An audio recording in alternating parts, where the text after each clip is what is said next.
최근 들어 우리나라에서 아주 더운 날씨가 여름을 넘어서 추석까지 이어지거나 갑작스럽게 엄청난 추위가 찾아오는 등 예전과는 다른 기후를 경험하였습니다. 또한 세계적으로는 지구온난화로 인해 세계 곳곳이 사막화가 되는 등의 변화가 일어나고 있습니다.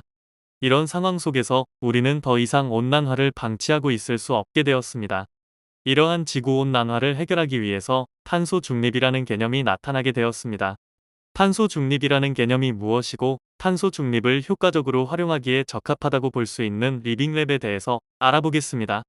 탄소 중립이란 넷 제로 또는 탄소 제로라고도 불리는데, 이는 인간의 활동으로 인한 온실가스 배출을 최대한 줄이고 남은 온실가스를 흡수하여 실질적인 탄소 배출량을 0으로 만드는 것을 의미합니다.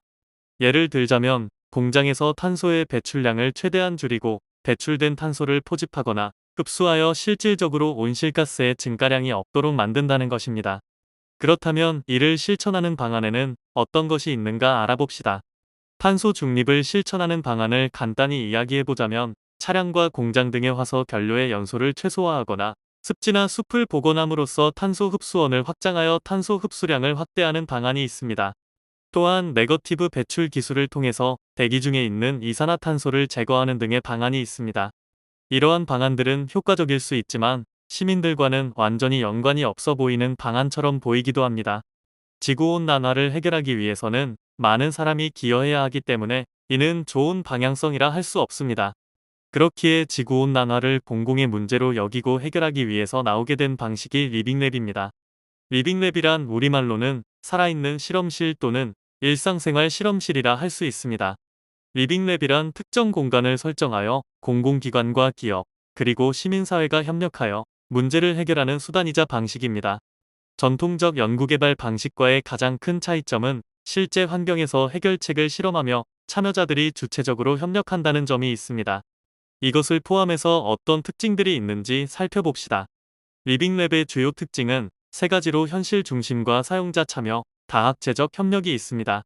리빙랩은 실제 사용 환경에서 이루어지며 이론적인 방식보다는 실질적으로 문제를 해결하는 것에 초점이 맞춰져 있습니다.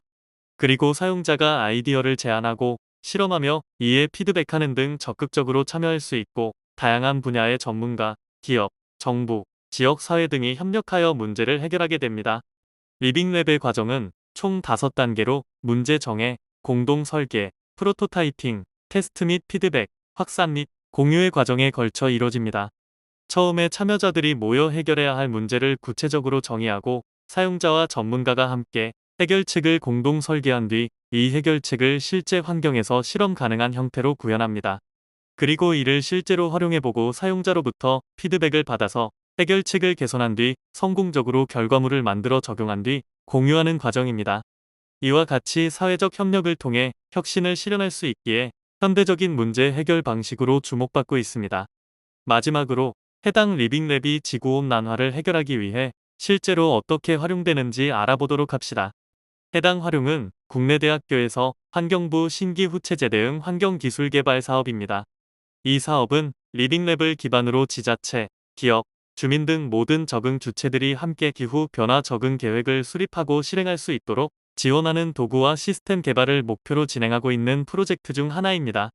해당 활용은 에어컨 실외기 차양막의 에너지 절감 효과를 검토하기 위해 주민들과 연구진들이 실외기를 청소하고 차양막을 설치하고 주민들이 제공하는 전력 사용량을 비교 분석하여 차양막의 데이터를 실증적으로 확인하여 연구진들과 주민들이 협력하여 리빙랩을 통해 탄소 중립을 연구진들과 주민들이 함께 협력하여 진행한 대표적인 사례에 해당합니다.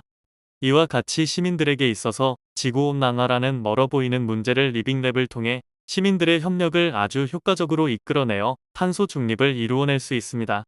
수학은 탄소 배출 데이터를 수집하고 분석하는 데 사용되기도 하며 미분 방정식으로 기후 변화 모델링이나 탄소 배출권 같은 경제 효과를 분석하는 역할을 합니다. 무엇보다 예비교사가 미래 교육에 관심을 가지고 기후 환경 보존의 중요성을 바탕으로 수학적 측면에서 미래 세대가 준비하게 교육하는 것이 중요합니다. 이 영상은 인천대학교 수학교육과 이동준 학생의 글을 바탕으로 인천대학교 커리어 프로그램의 지원으로 제작하였습니다. 감사합니다.